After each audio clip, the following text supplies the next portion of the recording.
Hey, how's it going? Alright, so Ben asked me yesterday how I go about making money in Crossout. This, right up here, 96.70. That's not a lot. Of course, that's just what's in my wallet right now. When you're looking at money in Crossout, you don't really want to look at that so much as you do this. Total cost of items in your garage. Think of it as net worth. This isn't actually my net worth. I have to put my vehicle away in order to show you that. Okay. Go in here. I have just shy of 5,000 credits inside of my garage. Take into account the 96 that I have sitting just available to purchase now. It's 5,100-ish in that area. So, a lot of people think, okay, this number up here in your wallet, that's how many credits you have. No, this is. It's your net worth. It's way more important.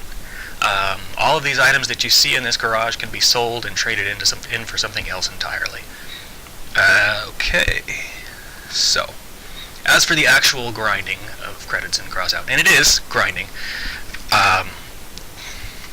it's always going to be grinding. It starts with scrap, and see here, you go in here, all of these will get you scrap. You can get, from missions, 2,800 units of scrap per week. 2,800 units per week, let's see, it's about 7.07 coins per scrap. So if we just do a quick calculation, because I didn't actually write that down when I went over all of this. Patience. Patience, children. That's about 196 coins a week. Not a hell of a lot. But then, after you finish grinding that 2,800 scrap, you go to wires. Now, wires are not as efficient as far as making coinage. This is 2,450 units. It's slightly less, 350 units less than you would get with scrap. You make 10 pieces instead of 15 pieces per fight, and it sells for slightly less. It's more like 6 cents. But you add that into the mix, 2,400 times 6 cents. That's another 147 cents coins. So that right there, just on your weekly grinding, if you finish all of that, is an epic part. Yeah, epic is purple. If you go into the market, you see the purple ones, they cost between 400 and 300. This is not a good cross section here because this is the most popular list of parts. So that's your basic grinding. Then you have your raids. And raids in and of themselves are not profitable. If you're using the gas cans, you're going to lose. If you're purchasing fuel for raids, ultimately you're going to lose money if you do it the wrong way. It's about, again, 7 cents per fuel? Let me check. I wrote it down. I probably wrote it down somewhere else. But yeah, 7 cents per fuel, and you'll make slightly less. I know I wrote this down somewhere. No, it's 5 cents per fuel, and if you're doing a hard raid, the only ones that come close to being profitable, you're going to spend 60. You're going to get 6 electronics, let's see if I can show you, right here, from this raid, when you win. That's what I've been averaging. So it's going to cost you 3 coins just to run the raid, and it's going to net you about $1.20. So, the electronics raids in and of themselves are not profitable. The only way to make raids really profitable is to do these season missions. And the Pathfinder crate here will net you about 340 credits. My last one did. And, you can do that in a day if you're using fuel. And the way to make fuel is with these parts right here. Gas tanks. The large fuel tank, every time that you survive and win a PvP fight, this tank will get you 10 fuel, and this tank will get you 5 fuel. It's not a hell of a lot, but, when you're not paying attention, and you're just playing the game and having a good time, it adds up. It adds up real quick. And as far as fuel goes, there's two ways to make money off of it. The seasonal missions, like right here, or just sell it on the market. Get your 5 cents and go. Me personally, since I can do the hard raids and win them fairly consistently, I'll spend it on the season missions instead. Let's see. Let's take a look at the rewards for this. The earlier ones don't get you a heck of a lot of coinage. You see 5 electronic pieces, 10 electronic pieces, 15, but it goes up every single mission. 25, 50, till you get to 75, 100, and 125. So 125 electronics, go to the market, go to resources. There they are. 100 electronics, you sell them in batches of 100, 10 or 100, you make about 20 coins per batch. So, they're 20 cents a piece. Again, not a heck of a lot. You're not going to make a heck of a lot of credits all at once. It takes a little bit of work. That's the nice thing about the Pathfinder crate. It's like the cherry on top of the end of the thing. It's 340 extra credits in your bank all at once. Or you can change it for a part. I don't change it for a part. I don't like gambling personally, so I'm not going to take that lose. You can lose up to, I think, 120 credits at this time on a bad roll for this crate, and I think you can only make about 40 on a good roll. So it's just not worth it to me. I'd rather just take the 340 and put it into something I actually want. But yeah. And let's see, what else is there? Sell crates. I sell pretty much everything. I don't manufacture myself. I don't find it enjoyable, nor really worth the time.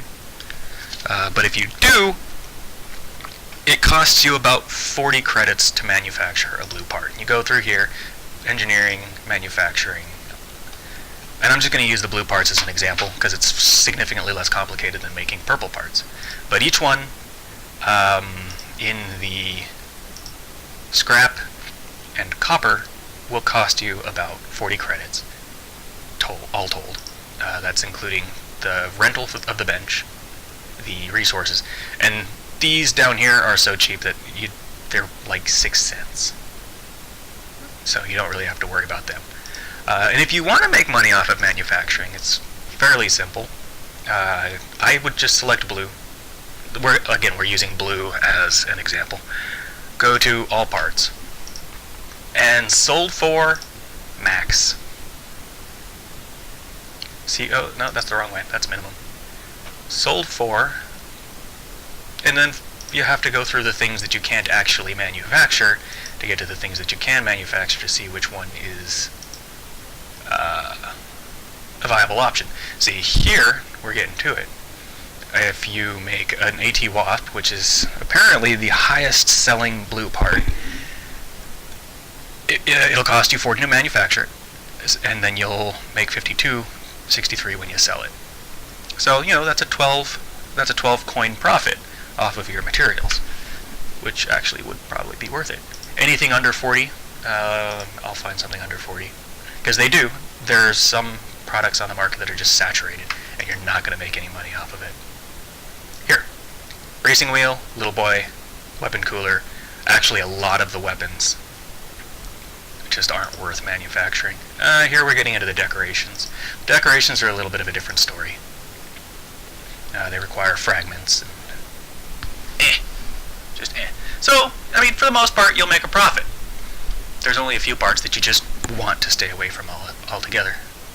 Just, make sure you're making at least 40. Make as much as you can per. Which leads us into the last point I want to make as far as making coins in Crossout. It's trading. You can actually rent parts and make a profit off of it. So for the seasons, there are sometimes missions like win 6 battles with melee weapons on your build. I don't like melee weapons. I do not keep them in my garage. I'd rather spend the coins on something else. They make me do stupid things. So what I'll do is I'll go to the market and let's do a quick search for melee. Auger and Buzzsaw. They'll cost you about 48.30 48.94. In the case of the auger, what you do is you set up a buy order for 43.55. Always do it this way, because otherwise you're just going to be handing somebody else money. And set the order. I wouldn't set it for 43.55. You see, there's only one of these, and then for 43.50, there's three. So I would put it at 43.50 and let somebody else get this one. Let the price drop a little bit. Biggest thing when it comes to doing the part rentals, don't be in a hurry. The prices fluctuate up and down constantly. It's always changing. And if you do it this way, you can often negate the rental price and make a few coins. Crossout takes 10% of each sale. So if you buy it for 40, I'm just going to round down to 43, and you sell it for 48, 10% of that's going to be 4.8. And you'll make 20 cents, which really isn't that big of a deal, but considering the fact that you're getting a part for a mission, you're not losing anything, which is the big thing. Don't let it... the biggest thing is, don't let it sit in your inventory and just collect dust. If you have a part that you're not using, sell it. There's no sense in holding on to it. Yeah. But for bigger parts, I did it with the autocannon, the purple autocannon. I made about 20 credits off of renting that. I had to do purple, search for purple. I'm just going to pull it up as an example. Right here, the AC-37 Whirlwind. 344 credits on a buy, 315 on a sell. You can actually probably buy it for 303, which would net you closer to 10 coins. Which, when you're doing that, it makes for a nice little bankroll. But, anyways, that's just some basics on Crossout money.